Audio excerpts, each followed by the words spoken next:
ఉండలేనయ్యా. దేవునికి స్తోత్రం. నా ప్రియ దేవుడు, చాలా సార్లు మనం పాడుతూ ఉంటాం, చాలా సార్లు పలుకుతూ ఉంటాం. అర్హత లేని వారికి కూడా అర్హతను కలిగించేది దేవుని కృప. దేవునికి స్తోత్రం చెప్పండి గట్టిగా. హల్లెలూయా, హల్లెలూయా. అంటే బైబిల్లో ఒక చక్కని మాట, నీ కృప ఆకాశము కంటే ఎత్తైనది. అంటే దావీదు వారి కృపను దేంతో చెప్పండి, ఆకాశము కంటే ఎత్తైనది అంటున్నాడు. కృపకి అంత విలువ ఉంది. ఈ రోజు ఆయన కృప మాత్రమే. చాలా సార్లు ప్రార్థన చేస్తే, ప్రభా బ్రతికి ఉన్నానంటే నీ కృపనయ్యా అంటాం. అవునండి.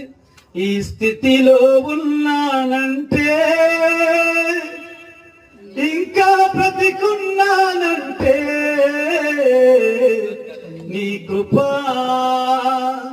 ఈ స్థితిలో ఉన్నానంటే